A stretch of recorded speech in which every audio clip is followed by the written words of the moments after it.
গোপাল রে বস থাকে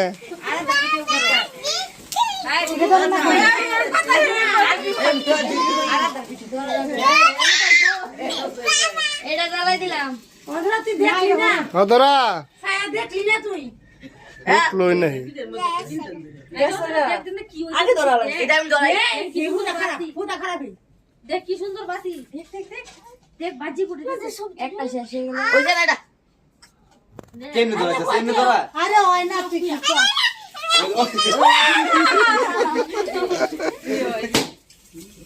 happy birthday করনা কে হ্যাপি বার্থডে কেক কাটতে আরে কেক কাটতে লোক আরে কেক কাটতে লোক না খালা খালা এই রাত দে হ্যাপি বার্থডে